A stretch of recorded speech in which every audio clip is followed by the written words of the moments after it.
You're listening to an Airwave Media Podcast.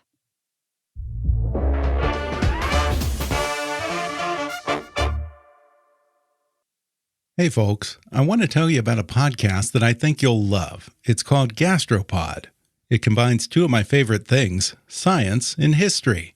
Specifically, the history of my third favorite thing, actually maybe my first favorite thing, food. But really it's about all the weird and wonderful things you never knew about what you eat every day. The two hosts, Cynthia and Nikki, are delightfully funny and charming, and they take you on deep dives into the most curious topics, like whether New York City bagels are better because of the water, or what scientists are discovering about the link between diet and Alzheimer's. Want to know why American mangoes taste so bad, and what that has to do with George W. Bush and Harley Davidsons? They've got that covered too. In fact, one of their latest episodes is probably one of my new favorites. It's all about airplane food. Yes, airplane food. And it gets into how we went from fine dining in the skies to lukewarm mystery meat under tinfoil. And they also explore the science of how cabin pressure affects our sense of taste and how those little packets of nuts became such a staple of commercial air flight. It's just fascinating, and I love it when I learn something, but it feels like I'm just listening to someone tell a great story. That's Gastropod. The New York Times, Wired, TED Talks, they've all chosen Gastropod as one of their favorite podcasts.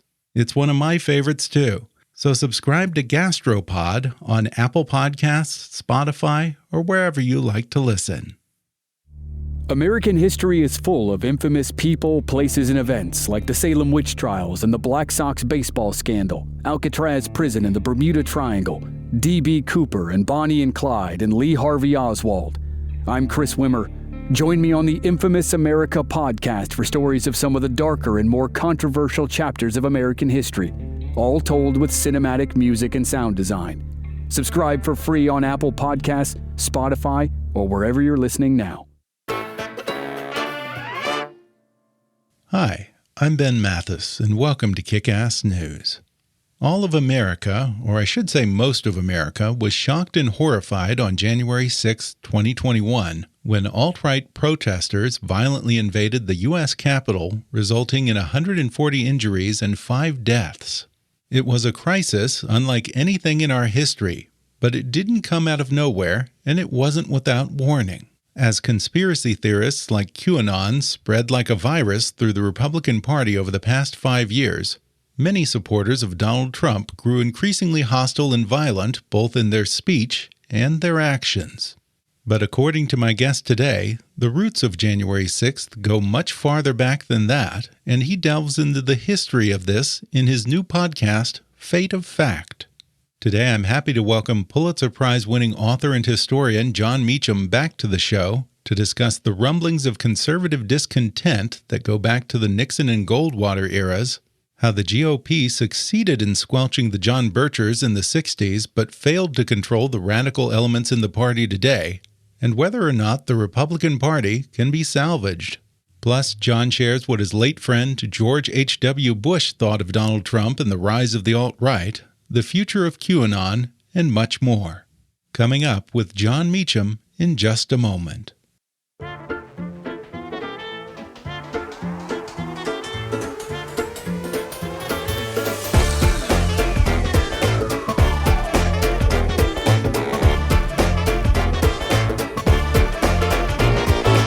Jon Meacham is a Pulitzer Prize-winning biographer. He is a distinguished visiting professor at Vanderbilt University, a contributing writer for the New York Times Book Review, and a fellow of the Society of American Historians. He is also the host of the podcasts Hope Through History and It Was Said, and now he's out with a new 5-part documentary podcast called Fate of Fact. Jon Meacham, welcome back to the show. Thank you very much. Well, John Adams famously said facts are stubborn things, but you argue on your show that they're not as stubborn as they used to be. And in fact, you trace the evolution or devolution of truth in politics in Fate of Fact. You certainly seem to be a man on a mission, Jon. What is your goal with this podcast? Well, yes, the facts are not as stubborn as Adams would have wanted or as we would want them. The mission is pretty straightforward. America is at her best when we actually agree on the contours of reality. We can then disagree and should about what to do about that reality.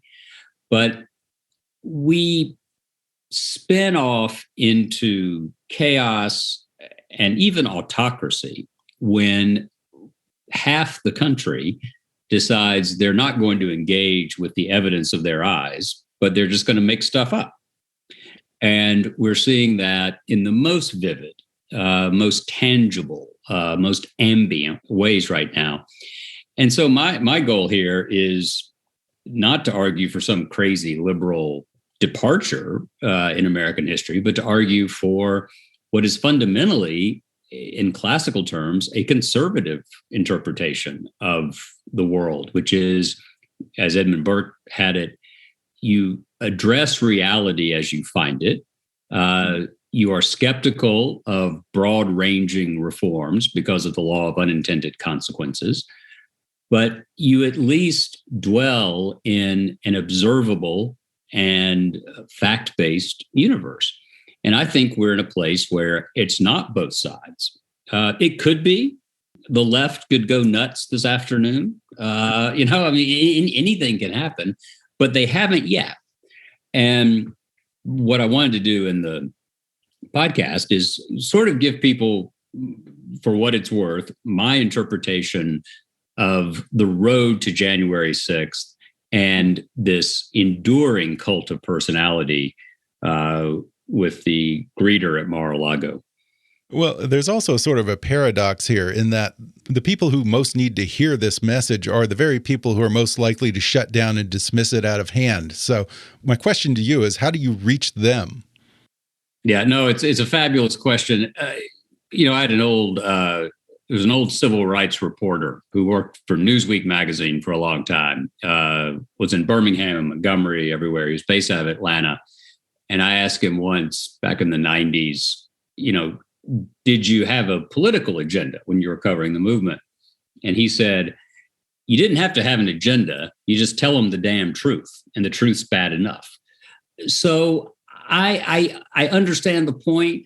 I also believe that you can't coddle people. You can compromise with people, but you can only compromise when you have a shared set of values.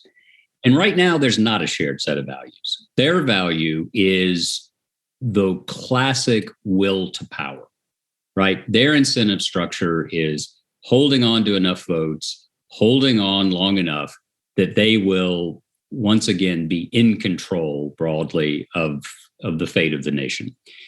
What we have seen and knew is that this is not a 60-40 country. It's really never been a 60-40 country. There have only been 3 presidential elections since World War II where a candidate got 60% of the vote. 3. Nixon in 72, Johnson in 64, and Reagan in 84. We're much more a 51-49, 52-48 country, which is where Biden is. And if it weren't for the voters of Georgia, this would be a radically different conversation and a radically different moment. But that's okay, right? I mean, that's democracy. Democracy is that if you're on one side and I'm on the other, and you win on this given day, I accept that result, and then I muster my forces to try to beat you the next day. But I accept the rules of the game. The Republican Party, in the age of Trump, has decided that if the rules run against them, they won't simply play by those rules to win again, but they'll just dismiss them, blow through them. And so if you believe in the country, and I do, you believe that we are fallen, frail, and fallible, right? We're all sinful. We're all driven by appetite and ambition. And the point of the country is to limit those appetites and ambitions just enough to see if we can get to the greatest good for the greatest number. And right now we are, but it is a genuine 50-50 thing, right? It was not even 51-49, actually. The United States Senate is 50-50. And so my hope here is that if you explain how we got here, there could be those folks who say, you know what, that's right. Let's think anew and act anew, as Lincoln said. Now, you mentioned January 6th, the insurrection at the Capitol, and I'm curious if the idea for Fate of Fact really began with that event, or was this something that you were already thinking about? No, it's a great question. It really was. I have no original ideas. I've got like 5 ideas, maybe on a good day, and so they find different forms. And so I'm not pretending that there's anything blindingly original here, but I believe fundamentally that Richard Hofstadter, the Columbia historian, who really is kind of depressing if you do what I do for a living, because he's basically said everything and did it about 60 years ago, 70 years ago. He wrote an essay in October 1964 called The Paranoid Style in American Politics. And it was about this inherently dramatic, grievance-driven narrative that was largely on the right, where it wasn't just that the communists were against us. It was that people in high places in the United States were active agents of the communist conspiracy. So you didn't just disagree with Harry Truman. Truman was a communist agent. You didn't just disagree with George Marshall. George Marshall was a communist agent. Eisenhower was that. And so it's the self-fulfilling, self-aggrandizing narrative.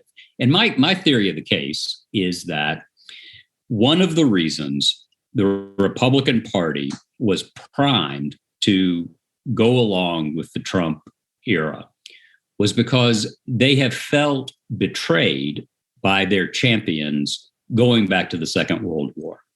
So if you think about Republican presidents, right, Dwight Eisenhower ends a 20-year drought for Republicans. But what does he do? He functionally ratifies the New Deal. He appoints Earl Warren to be the Chief Justice of the United States, who then gives you a series of Supreme Court cases that continue to inflame the conservative base in the country. You have Richard Nixon in 1968, who runs one way and then comes in, establishes the Environmental Protection Agency, proposes a guaranteed family income, which nobody could do today. Biden couldn't do that today. Proposed a healthcare plan that was actually to the left of Obamacare, appoints 4 Supreme Court justices, one of whom wrote the Roe versus Wade decision, and he goes to China, thereby betraying this Red China Cold War mentality. Gerald Ford, very much a moderate. President Reagan comes in as kind of the hero of the right, cuts taxes dramatically in 1981, but then raises them 5 more times, and federal spending rises under Reagan. And Reagan, who was elected with the support of evangelical Christians, never seriously attempts to pass school prayer as an amendment to the Constitution or ban abortion. George H.W. Bush is the proto-example of all this because he governed absolutely from the center, got killed, as he put it, I'm dead meat, high-level Gettysburg Address-like rhetoric. And then George W. Bush will tell you that there's a line between TARP and the bailout of Wall Street in 2008 and Trump. And so you have all this gasoline on the floor, and Trump's a match. And 1964 is kind of where you begin the timeline of this. Again, what is the significance of that year? Why not the beginning of McCarthyism in the 40s and 50s? Why then? Partly because of Ronald Reagan. On October 27th, 1964, Reagan goes into a TV studio in Los Angeles and delivers a half-hour speech on Barry Goldwater's behalf. It is still called The Speech, capital T, capital S. It's like the Sermon on the Mount delivered by, the GE Theater host. And if you listen to the speech, which I recommend, it is incredibly well argued. It is full of mind-numbing facts. There's a funny clip in the first episode where, and I remember this, and I'd listened to it not long ago, but it's just 68% of 42% of 32%, and you can disagree with it. Right? You can say, no, government has a role to play in the marketplace. But the son of a bitch knew his numbers, right? Oh, he did. And he spent all those years. I mean, there's a wonderful Hollywood detail here. He didn't like flying in the 50s. And he made his living after his contract at Warner's was up. He made his living being a corporate spokesman for General Electric. He did the Sunday night show. I have two theories about Reagan that are not exactly scholarly. One is not a theory. Ronald Reagan created Opie. Ronnie Howard did a guest shot on GE Theater the night before they were deciding who to cast. And Ron Howard actually credits Reagan with having been really nice on the show and saying something nice about him. The other is that Bonanza won the Cold War because GE Theater was in black and white and Bonanza was in color.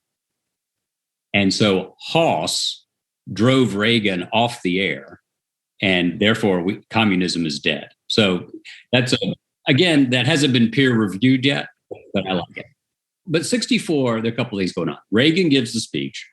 Hofstadter publishes his essay on the paranoid style.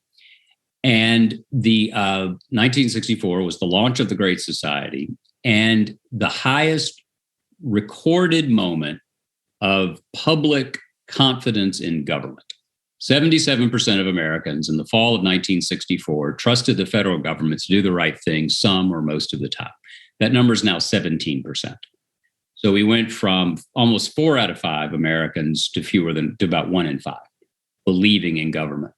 And so I think all these forces are kind of there, where you have Johnson working off the Kennedy legacy, saying, as Johnson could say in his wonderfully humble way, these are the most important times to be living in since Christ was born in Bethlehem, giving you some idea of where Johnson put himself on the spectrum. And there are all sorts of reasons for that, right? There's Watergate, there's Vietnam, there's Iraq, there's the growing gap in wages and wealth inequality, many, many reasons.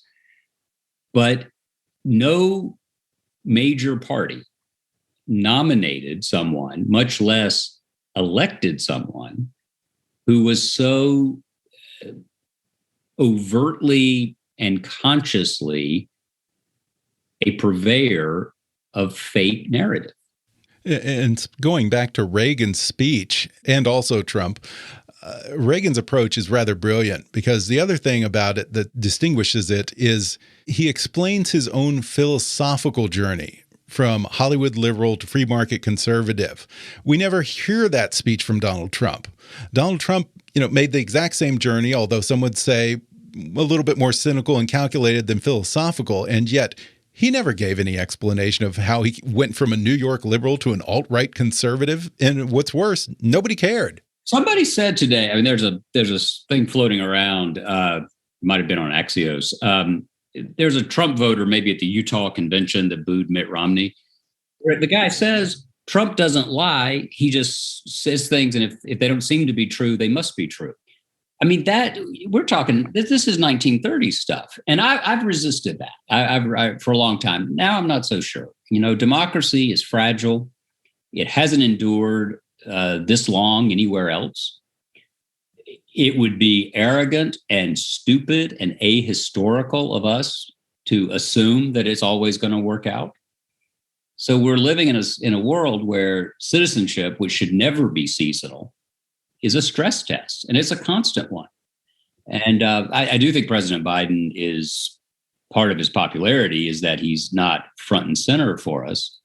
But the forces that led to January 6th may be receding a bit, but they're only receding from public view. They're not receding in reality. And we have to be forever vigilant against that. We're going to take a quick break, and then we'll be back with more when we return in just a minute.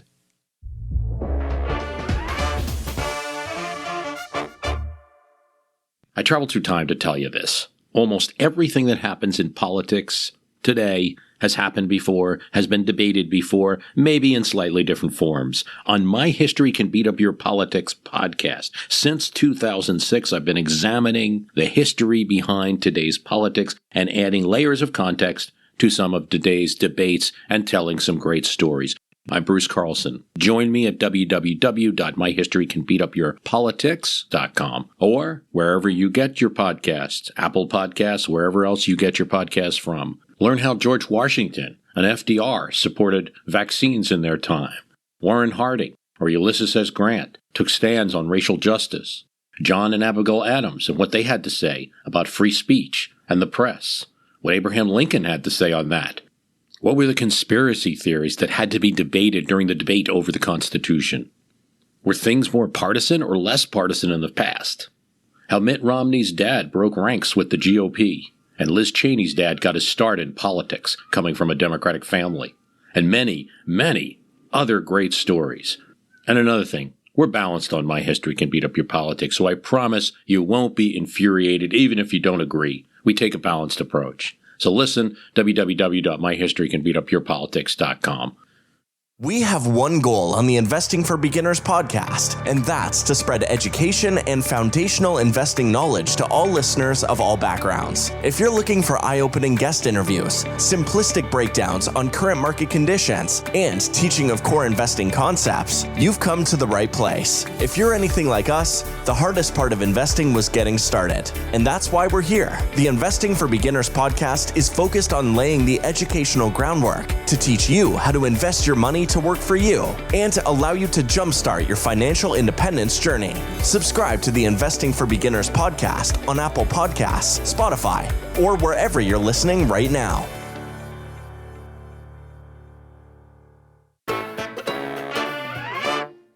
But looking more broadly at this phenomenon of alternative facts and quote-unquote fake news, isn't that something that's always been there? I mean, if we look back at the political campaigns of the 19th century and even some of the founding fathers, there was always deliberate disinformation, outright slander, yellow journalism. Is it really any worse today, or is it merely that it's just amplified and has a farther reach? There's a slight difference between hyperbole and active fiction. There is a difference between hyperbole and disinformation.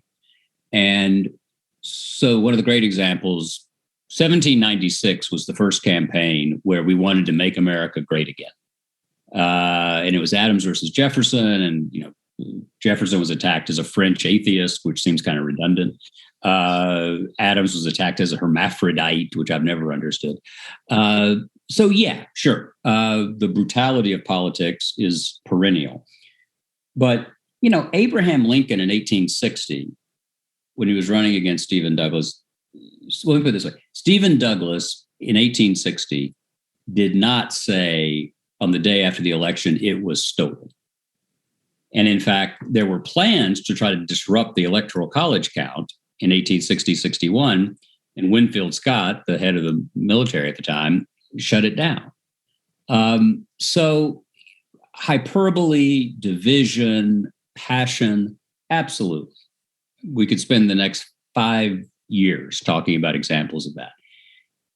But an American president and the leader of one of the two major parties actively disseminating clearly false information and having that information be accepted as true by an extraordinary number of otherwise seemingly normal Americans is different. Well, I want to ask you then, because whenever I talk to historians like yourself about current events, I'm always surprised that they can usually come up with a precedent or a comparable moment in American history for just about anything, even when it comes to a lot of this alt-right populism and some of the more shocking events of the Trump presidency. But I have thought really hard, and I cannot come up with anything comparable to January 6th. Is that truly an unprecedented event? I think the Civil War is the example where you had two competing visions of reality that we adjudicated on the battlefield. The Confederate states, the rebellious states, had their own interpretation of religion. They had their own interpretation of the Constitution. They had their own interpretation of race, which was interestingly more widely shared in the North than we tend to remember. And we had to adjudicate it by the sword. And so, and whenever you say since the Civil War, you need to be careful. And I say that with all care, I can find I wrote a book about this. I can find all sorts of things where, FDR in 1933, there was a Wall Street plot to throw him out of the White House because he was changing capitalism. You had Huey Long on the left, you had Douglas MacArthur on the right. FDR, on the night he took the oath of office, was having a glass of whiskey and going to bed like a good Episcopalian. And an aide came to him and said, "Mr. President, if you succeed in solving the Depression, you'll go down as our greatest president. But if you fail, you'll go down as our worst." And FDR looked at him and said, "If I fail, I'll go down as our last." So I can play that game all day. The distinction there, though, is that in 1932 and in 1936, neither Herbert Hoover nor Alf Landon played the Trumpian role. So it is different. You mentioned amplification. I do think the social media, in some ways, the cable world is a return to a 18th and 19th century partisan media. We do have a machinery of perpetual conflict that just requires fuel, and it doesn't matter the quality of the fuel. It can be Dr. Seuss one day and insurrection the next. But nobody gets up at a cable network and looks at scans the headlines at 5 a.m. and says, "You know what, there's nothing to talk about today. We're just going to take the day off." Right? So everything comes at you at the same level. And so I have a totally parenthetical thought, for what it's worth, that when the archaeologists of our democracy go through everything someday, one cause for the lack of trust and the rising temperature is going to be that, and we're moving away from this generationally, but that the cable news world, which is now almost entirely partisan, is presented in a vernacular that we initially adopted in this country for the transmission of news and not opinion. Right? So you still have a person sitting at a desk with an image behind them talking into a camera. And that made this shift from information to more propaganda more insidious. Right, because they have a level of authority when they're in that position. You're absolutely right. And one thing that keeps coming to me, you mentioned the John Birchers several times in this podcast in 1964, and how the Republicans, including George Herbert Walker Bush, were able to drive the Birchers out of the party. Why were we so unsuccessful 50 years later? Because it became the party. That's my point, is that the Birchers were still an element of the party in 1960 and 64. The party, I believe, because of this narrative of grievance and betrayal and, ironically, victimhood, right? The world is arrayed against them. The Birchers believed the world was arrayed against them, but they were few in number. 60 years later, I believe that the experience of grievance went mainstream. And I don't think anybody, and I'm sitting in Nashville, Tennessee, I suspect the demography of my street, we are the blue dot, I would imagine. Maybe there's another one or two, but not many. I've got a neighbor who had a Trump flag made 5 years ago. You can imagine our barbecues are a lot of fun. But I'm not saying that they went, when Jeb Bush and Rubio and those guys collapsed, I don't think they all sat there and said, "You know what, this is a lot like Eisenhower ratifying the New Deal. I'm going to..." No, they're not thinking that way. But what they are thinking is they didn't want Hillary Clinton raising their taxes or picking judges. They didn't really want Biden to do it, but enough of them came through. I think and this goes to your good early question, which is, how do you reach people who don't want to be reached? And to my mind, I'm not a doctor, thankfully for everybody, but it's a little like a checkup, right? And sometimes you get good news and sometimes you get bad news. And sometimes they tell you to lose 10 pounds. And sometimes they tell you we got to do something about that, that mole or whatever. And this is a diagnosis. And it may be wrong. I'm often wrong. But I think there's something here. And what I hope is that people who have become captive to their own narrative of grievance, while attacking everybody else who seems to be aggrieved, may be able to see that this cognitive dissonance is bad for the country they profess to love. And I love this country. I'm not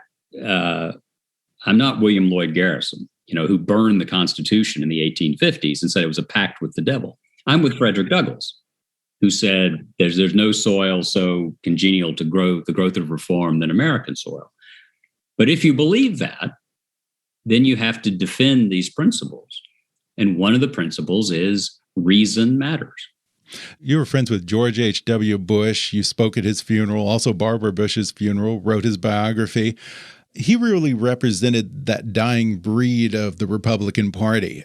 Did you ever speak with him about what happened to this country in the past 5 years? Can you give us some insight into how he viewed all this? The president died in 2018. He was kind of befuddled by Trump. I think that might be a little strong. What I think it's safe to say that he saw this as the flowering of the plants he had tried to prune starting in the 60s. And there's a wonderful diary entry. It's in one of the episodes from 88. Remember, Pat Robertson ran for president in 88 and won a straw poll in Michigan. I think did really well in Iowa. And there was a woman who walked up to Bush, vice president of the United States. And whether you agree or disagree with George Bush, he was, a nice man. And she starts spewing at him, a lot of staring at him and being unkind. And he dictated it into his diary with a tape recorder. And he said later, it's just ugly, ugly, ugly, and no compromise. They're trying to take over the party. His father had been in the Senate from Connecticut. He really did believe that the party had to represent different points of view. He was right in the middle of it. And to some extent, his political, the price he paid politically as president was that he, as his son would later say, he misunderestimated the right swing of the party. For Bush Sr., it's a complicated question, obviously, because of his sons, right? He had a two-term. But what I think is, and he's out there talking about immigration, and George W. Bush couldn't get nominated today in that party in a 20-year cycle. 20 years. Well, as we wind down here, then I have to ask, is the GOP a lost cause? Is it redeemable? Or are we headed to a three-party system pretty soon? What do you think? Lost cause, we should have a separate conversation about that phrase. I think that's right. The problem, one of the structural issues in American politics is because of the Electoral College, it is very hard for a third party to win a national election. Because if you can't win 270 plus, you end up in the House. And therefore, Bloomberg looked at this for 15 years. You can probably get to 40% plurality, but you can't get the 51% you need in the Electoral College. I think it would be good, just personal opinion, I think it'd be good for the country if, as happened in the 1960s, as happened at various points in our history, if the various elements of the parties were to reassess themselves. But you can't, here's a fearsome note, a fearful note. The Republican Party right now is going to have to lose a couple of more elections before they see any reason for it, right? Because they don't believe 60, 70% of the Republicans who answer polls say they don't believe they lost. So until you lose a couple, you can't be forced into a reckoning, a rethinking. Which again, and I'm not even a Democrat, but it only took the Democrats losing 2 elections, 80 and 84, to get them to rethink. And then they lost in 88. But the Democratic reorientation, which is now seems to be more of a detour, given where Biden is governing, but they respond. It's an interesting thing. They responded to reality. Right. Exactly. Right. And right now, if you look at the House caucus, if you look at, some of these senators, what you see is a bunch of folks who aren't interested in rethinking their positions. They're interested in retaking the White House. And if you're interested in retaking as opposed to rethinking, then you're on a course that I suspect I hope will end up being deleterious to them, because I think, not because I disagree with every policy presented by a Republican, but I do disagree fundamentally with a party that has made itself a vehicle for a personality as opposed to a vehicle for ideas. Yeah. This whole mentality of tit for tat and owning the liberals really is a cancer in the conservative movement, but that's a conversation for another time. Once again, Jon Meacham's new podcast is called Fate of Fact. You can listen to new episodes every Wednesday, and go subscribe wherever you like to listen to podcasts. Jon Meacham, thanks for talking with me. Thanks so much. Thanks again to Jon Meacham for coming on the podcast. Subscribe to his new podcast, Fate of Fact, on Apple Podcasts, Spotify, or wherever you like to listen. And follow him on Twitter at Jon Meacham or at johnmeacham.com. If you enjoyed today's episode, then subscribe and give us a 5-star rating on Apple Podcasts. Detailed reviews are the best way for new listeners to discover the show.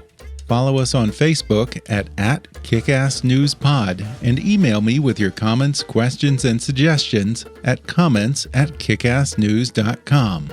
Kickass News is a part of the Airwave Media Podcast Network. Visit airwavemedia.com and check out some of our other shows like Food with Mark Bittman, Movie Therapy, Investing for Beginners, My History Can Beat Up Your Politics, and many others. For now, though, I'm Ben Mathis, and thanks for listening to Kick-Ass News.